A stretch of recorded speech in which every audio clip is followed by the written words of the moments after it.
Hey guys, we're going to take you through the active warm-up and cool-down. I'm going to go through each exercise bit by bit, demonstrate it, and show you how we're going to do it. First thing that we're going to go through we call hamstring sweeps. This is going to be an active way to stretch the back of your leg, otherwise known as your hamstrings. So I'll demonstrate what we're going to be doing. To start, I'm going to take a step with one leg. I'm going to keep my opposite knee bent. I'm going to hinge from my waist, and using my legs and my arms, I'm just going to kind of sweep forward, and you're going to feel a nice good stretch in the back here. So as I'm going through, just nice, easy, kind of sweeping through the motion. A couple things I want to make sure of, that when I'm stepping, I'm not bending at my back. I want to make sure this is nice and straight. The more you hinge from your waist, the better of a stretch you'll feel in the back of that hamstring. So just nice, easy, sweeping through. Doesn't have to be a huge, big, deep stretch. So for this, we're just going to be doing one lap down, and then we'll do something on the way back. So that's your active hamstring stretch. Next exercise that we're going to work on is the active quad stretch. So we're going to loosen up some of the muscles in the front of the leg.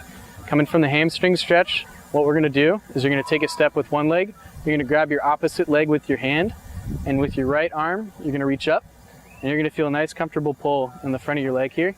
I want to make sure that when you're doing this, you're not bending, arching with the back, but just feeling a good comfortable stretch. We'll take a step with the other leg, grab with your hand, reach up with the other arm.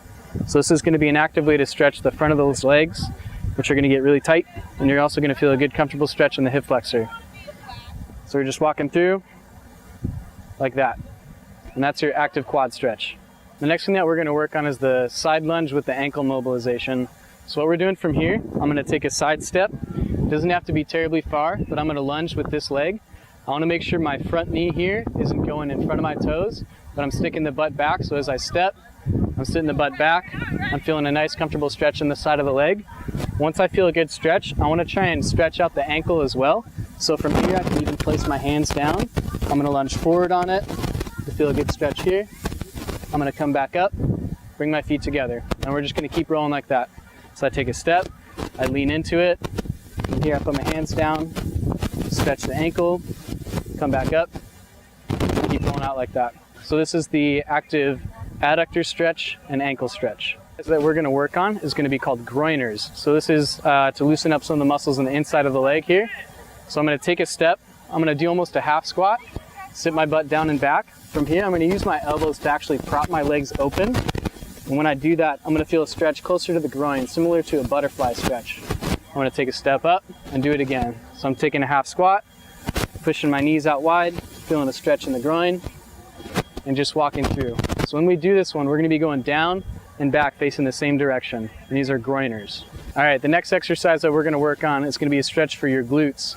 This is a piriformis stretch. What I want to do, I'm going to take a step with one leg. With my other leg, I'm going to be bringing this up towards my chest.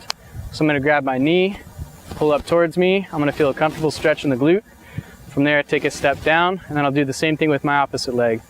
So I'm going to grab my leg here, pull up, make sure I'm feeling the stretch in the glutes, and back down. This is going to be a there and back stretch, and this is your active piriformis stretch. The next exercise we're going to work on is going to be called hip openers. So if you've played any other sport, a lot of running, soccer, track, cross-country sports will tend to do this. This is just a way to get the hip moving. So what we're going to do, it's almost a slight jog. I'm going to open my hip up, take a step. It's going to be the other leg. So when you're doing this, I want you to think that the hip is a ball and socket joint. So it should feel nice and smooth, almost like it's just kind of rotating in the hip. And it's just going to be opening up the hip. From here, what we're going to do is we're going to be rotating inward. So same pattern. I want to think rotating the hip inward, taking a step, rotating with the other leg. So as I come through it, just nice comfortable stretch, getting the legs moving. So this is going to be a down, going one direction, coming back, I'm going to be going the opposite direction, and these are your hip openers. All right, the next exercise we're going to work on we call monster walks. So this is actually a glute activation exercise.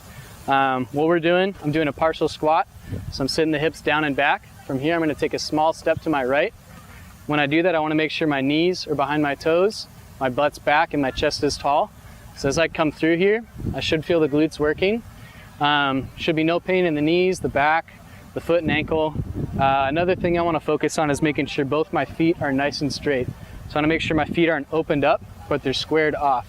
So as I'm doing this, one lap is facing this direction. When I go back, I'm going to be facing the same direction to emphasize the opposite leg. All right, the next thing that we're gonna work on are inchworms. This is gonna be an active hamstring stretch and working on a little shoulder stability. So what I'm gonna do from here, I'm gonna be going on my hands and my feet. I wanna make sure my back is nice and flat. From here, I wanna make sure with my shoulders, I'm not slouching down, but I'm nice and tall. That'll be the shoulder stability. From here with my feet, I'm gonna inch my feet as far towards my hands as I can. I'm gonna walk out with my hands and repeat the process. So I'm gonna be feeling an active stretch in the hamstrings the further I go up. And then when I'm walking out, we're working on that shoulder mobility and stability. So these are our inchworms. The next thing that we're gonna work on is gonna be heel walk, toe walk. So what I'm gonna do from here, I'm gonna be on my heels. I'm just gonna be walking out. When I'm doing this, it's gonna be an active stretch for the back of the calves. On the way back, we're gonna be doing the toe walk. What I'm doing from here is I'm just lifting up on the toes, and that's just getting some of those calf muscles working while you're running, while you're walking, whatever you're doing. So we have heel walk and toe walk. The next thing that we're gonna work on is a bit of a jog, a bit of a skip. We call this one a power step up. What I'm gonna be doing from here, I'm gonna really fire one leg up. As I'm doing that, my opposite arm is gonna be coming up with it. So I'm gonna fire up, fire up, fire up, fire up. As I'm doing this, you can kind of make it into a skip, a hop. But we're gonna be doing one lap there. On the way back, you're just gonna be doing a simple jog back to the line. And this is your power step up. Next thing we're gonna work on is gonna be a little bit of active scapular engaging exercise. So we call these ones SCAP jacks. Pretty much like a jumping jack, but instead of going up and down, my hands are gonna start in the middle of my chest, and they're gonna open up as much as I can. As I'm going back, I wanna actively squeeze and retract the shoulder blades. So what it looks like is when I'm jumping, I'm going out wide. As I come back in, hands are together. So I'm going through this nice and easy. We're gonna be doing 10 repetitions of these, and those are SCAP jacks. The next thing that we're gonna work on, we call W's to external rotation. So I'm gonna keep my hands facing down. I'm gonna squeeze, pinch my shoulder blades down and back. From here, I wanna rotate my arms backwards. I'm gonna feel that in the back of my shoulders. From here, controlling that inward and going outward. We're gonna be doing 10 of these. And these are W's to external rotation to get some of the scapular and shoulder muscles firing. The last thing that we're gonna work on is D2 flexion. So I'm gonna grab from my opposite pocket. I'm gonna bring my arm up and back, squeezing my shoulder blade down and back in. I'm gonna be doing this 5 times on each side. And this is gonna be working on a throwing pattern. It's gonna get some of the scapular muscles working. And these are D2 flexion.